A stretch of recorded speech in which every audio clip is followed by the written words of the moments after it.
Welcome to bird media. నేను మీ Pawan Krishnamurthy. Andhra Pradesh deputy speaker ఉండి MLA Raghurama Krishnaraju గారు ఒక సరికొత్త ప్లాట్ఫామ్ని తీసుకురాబోతున్నారు. న్యాయ సహాయం అందించడం కోసం అని చెప్పి తెలుగు వీర లేవరా TVL. అయితే దీన్ని చాలామంది ఏంటంటే ఇదేదో కొత్త పార్టీ పెడుతున్నారు రాజు గారు, తెలుగుదేశం పార్టీకి తిప్పలు తప్పవు ఇది అని చెప్పి మొదలుపెట్టేశారు. అలాగే ఏదో ఒక పార్టీని విశాఖపట్నంలో ఉన్నటువంటి ఒక వ్యాపారవేత్త, ప్రొడ్యూసర్ కమ్ డైరెక్టర్ రఘురామ కృష్ణరాజుకి ఆత్మీయుడు, ఆయన పెట్టారని, ఇదంతా కూడా రఘురామ కృష్ణరాజు గారే వెనకాలండి చేయించారు అని చెప్పి ఇంకొక నెరేటివ్ని తీసుకొచ్చారు. దాని మీద నిన్న రాజుగారి క్లారిటీ ఏంటనేది ఇచ్చారు. ఆల్రెడీ వీడియో మనం చూసాం. సరే, అయిపోయింది. ఎప్పుడైతే తెలుగు వీర లేవరా అని చెప్పి రఘురామ కృష్ణరాజు గారు అంటే పొలిటికల్గా ఆయన ఏం చేయడానికి లేదు, పార్టీ పరంగా పార్టీ కార్యక్రమాలకి వాటికి ఆయన అటెండ్ అవ్వడానికి లేదు, ఏ పార్టీ కార్యక్రమానికి కూడా వెళ్ళకూడదు, ఎందుకంటే రాజ్యాంగబద్ధ పదవిలో ఉన్నారు. ఒక ఎమ్మెల్యేగా మాత్రమే ఆయన నియోజకవర్గంలో, లేదు ఏ నియోజకవర్గంలో అయినా ఒక ఎమ్మెల్యేగా, లేదు ఉపసభాపతిగా అధికారిక కార్యక్రమాలకి మాత్రమే ఆయన హాజరవ్వాలి తప్ప ప్రభుత్వ కార్యక్రమాలకి, పార్టీ కార్యక్రమాలకి ఇది ఆయన హాజరవ్వడానికి వీల్లేదు. అలాగే మన ఆకివీడులో జరిగినటువంటి దాడి కావచ్చు, ఇవన్నీ దాన్ని మెన్షన్ చేస్తూ తెలుగు వీర లేవరా అనేటువంటి ఒక ప్లాట్ఫామ్ని తీసుకురాబోతున్నాము న్యాయ సహాయం అందించడానికి లాయర్లతోటి. మొత్తం చాలా డీటెయిల్డ్గా నిన్న చెప్పుకొచ్చారు. అయ్యిందో లేదో వెంటనే జడ శ్రవణ్ కుమార్ గారు సుప్రీంకోర్టు దాకా వెళ్ళి ఏదో చెప్పుకుంటూ వచ్చారు. అఫ్కోర్స్ దాని కౌంటర్ కూడా రెడీ అవుతుంది అనుకోండి. హైకోర్టులో డిస్మిస్ చేసినప్పటికీ కూడా రెడ్ పిటిషన్ కానీ లేదంటే పబ్లిక్ ఇంట్రెస్ట్ లిటిగేషన్ కానీ డిస్మిస్ అండ్ డిస్పోజ్, అంటే డిస్పోజ్ అని రాయించుకున్నారు. అది కూడా హైకోర్టు ప్రధాన న్యాయమూర్తి జస్టిస్ లీసా గిల్ గారితో డిస్మిస్ అంటే మేడం డిస్మిస్ అని వద్దు, డిస్పోజ్ అని పెట్టండి అని చెప్పి అభ్యర్థించి మరి రాయించుకున్నటువంటి జడ శ్రవణ్ కుమార్ గారు సుప్రీంకోర్టుకి వెళ్ళి అదే పిల్కి సంబంధించి స్టేటస్ కో తెచ్చుకున్నారు. సరే, అయింది. స్టేటస్ కోకి సంబంధించి ఇరుపక్షాల వాదనలు వినాలి, మీరు చెప్పింది మాత్రమే కాదు, మీరు చెప్పింది విన్నాక ఇప్పుడు స్టేటస్ కో అని మాత్రమే ఇస్తున్నాం, ఎందుకంటే అదర్ పార్టీ యొక్క వాదనలు కూడా వినాలి అని చెప్పి 4 వారాల గడువు ఇచ్చి వెళ్ళి రమ్మన్నారు. సరే, ఆయన వచ్చారు. వచ్చిన తర్వాత ఏదో పెద్ద విజయం సాధించేసినట్టు ఎయిర్పోర్ట్ దగ్గరే సన్మానాలు, వరుసగా శాలువలు ఇవన్నీ కప్పేశారు. అలాగే రేపు శీతాకాలానికి పనిచేస్తానుకున్నది వేరే విషయం. ఇప్పుడు సంచలనంగా రఘురామ కృష్ణరాజు గారితో ఢీ కొట్టడం కోసం అని చెప్పి ఈయన కూడా ఇంకొక ప్లాట్ఫామ్ తీసుకొస్తున్నారు. అదే దీక్షపూని సాగరా. రాజుగారేమో తెలుగు వీర లేవరా అన్నారు, ఈయనేమో దీక్షపూని సాగరా అని చెప్పి పెడుతున్నారు. అంటే ఆయనకి డైరెక్ట్గా ఆయనతోటే ఢీ కొట్టేటువంటి కార్యక్రమం. సో దీంట్లో ఏం పెడుతున్నారు? సామాజిక న్యాయం కోసం, న్యాయ అవగాహన కోసం 25 మంది యువ న్యాయవాదులతో దీక్షపూని సాగరా అనే సొసైటీ స్థాపనకి శ్రీకారం చుట్టిన JBP అంటే జై భారత్ పార్టీ అధ్యక్షులు, జై భీమ్ భారత్ పార్టీ అధ్యక్షులు జడ శ్రవణ్ కుమార్ గారు. సొసైటీ లక్ష్యాలేంటి? న్యాయ అవగాహన కార్యక్రమాలు, బలహీన వర్గాల న్యాయ సహాయం, మానవ హక్కుల పరిరక్షణ, రాజ్యాంగ విలువల పరిరక్షణ, యువ న్యాయవాదులకు శిక్షణ, సామాజిక చైతన్యము మరియు సేవా కార్యక్రమాలు. న్యాయం కోసం, ప్రజల కోసం మన దీక్షే మన ప్రయాణం, హృదయపూర్వక శుభాకాంక్షలు అంటూ పెట్టారనమాట 25 మంది న్యాయవాదులతోటి. ఆయన సోషల్ మీడియా అకౌంట్స్లో కూడా పోస్ట్ చేసుకున్నారు. ఇది ఒకటి. సరే, ఎవరైనా ఎప్పుడైనా ఏదైనా పెట్టచ్చు, తప్పేమీ లేదు. అయితే గతంలో ఉన్నట్టుగానే సుప్రీంకోర్టు నుంచి కూడా కొంతమంది అడ్వకేట్స్ పంపించడం జరిగింది. ఏంటి అంటే, ఒక సుప్రీంకోర్టు అడ్వకేట్ మన మే 19వ తేదీన మొత్తం అందరికీ, సుప్రీంకోర్టు ఆఫ్ ఇండియాకి, బార్ కౌన్సిల్కి, అలాగే మొత్తం దానికి సంబంధించినటువంటి స్టేట్ బార్ కౌన్సిల్స్కి, హైకోర్ట్ ఆఫ్ ఆంధ్రప్రదేశ్కి, వీటన్నిటికీ కూడా ఒక మెయిల్ పెట్టారు. ఏమని?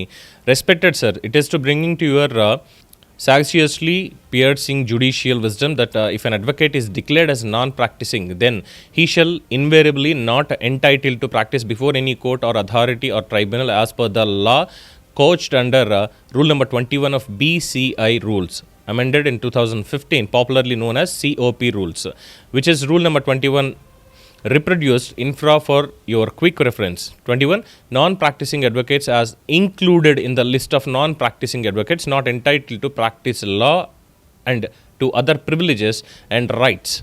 21.1 from the date of the publication of the aforesaid list of non-practicing advocates, all such advocates whose name have been included in the aforesaid list shall not be entitled to appear in any court of law before any tribunal or person legally authorized to take evidence and before any other authority or person before whom such advocate is by under any law for the time being in force entitled to practice, notwithstanding the fact that names of such advocates is or entered in the state roll and that he is holding certificate of enrollment under section 22 of the Advocates Act.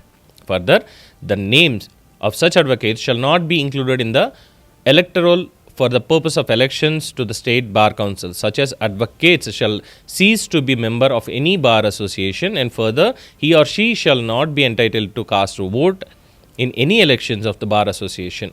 So ఇలాగ అనేక rules regulations ఇవన్నీ కూడా దాంట్లో mention చేశారు చేసి Mr. Jada Shravan Kumar with the enrollment AP 758/2004 was declared as a non-practicing advocate by AP State Bar Council.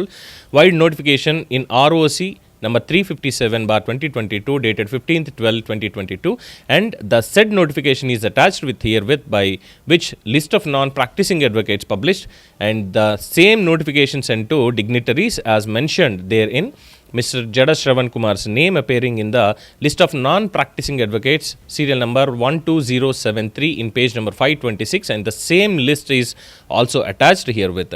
As Mr. Jada Shravan Kumar, who is former magistrate and now practicing advocate, and of course has non-practicing status even as on today, as per the conspicuous information on the website of AP Bar Council, Barnsley, floating the law by practicing before AP High Court and the courts in AP, and even he ventured in arguing case in SLP Civil number 16996 of 2026, 18th May 2026, which is listed as item number 22 in court number 2, which action on part of Mr. Jada Shravan Kumar has been scoffing at nuance of provisions of Advocates Act and BCI rules, and stringently saying abominable ignobleness to noble profession. So ఇది పెట్టారనమాట. మొత్తానికి ఏంటంటే ఆయన అసలు practice చేయడానికి ఆయనకి అర్హత లేదు, మరి ఎలాగా అలౌ చేస్తున్నారు ఆయనకి సంబంధించి చాలా క్లియర్గా మెన్షన్ చేయడం జరిగింది. మొత్తం అన్నీ కూడా ఇందులో మీకు మెన్షన్ చేస్తున్నానని సుప్రీంకోర్టు సీనియర్ అడ్వకేట్ ఒక ఆయన మెయిల్ చేశారు. రూల్స్ అనేవి అందరికీ పెడుతున్నాం మనం మన దగ్గరే రూల్స్ ఫాలో అవ్వకపోతే ఎలా అని.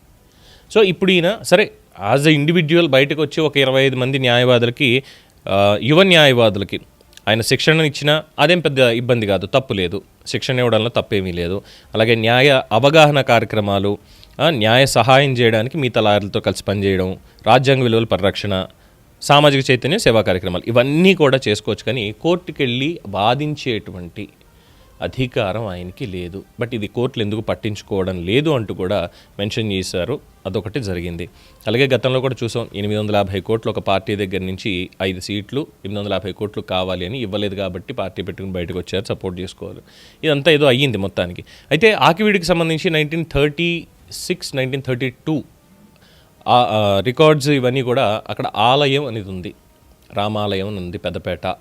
దానికి సంబంధించి అక్కడికి ఏదో అయిపోతుంది, అక్కడ ఇచ్చేసేస్తున్నారు ఇది అని చెప్పి డైరెక్ట్గా రఘురామకృష్ణరాజు మీద వార్ ప్రకటించినట్టుగానే ఉంది తప్ప ఇంకొకటి కానే కాదు అనేది మాత్రం ఇక్కడ స్పష్టం చేస్తున్నారు. సో ఆయనేమో తెలుగు వీరలు ఎవరా అని ఒక ఫోరంని స్టార్ట్ చేస్తున్నారు, ఈయనేమో దీక్షభూని సాగరా అని చెప్పి ఆయనకి కౌంటర్గా ఇది. దీన్ని ఏమంటారు అనేది ఇంకా మీ అభిప్రాయానికే వదిలేస్తున్నారు. దీని మీద మీ ఒపీనియన్స్ తెలియచేయండి. చూస్తూనే ఉండండి ది బర్డ్ మీడియా.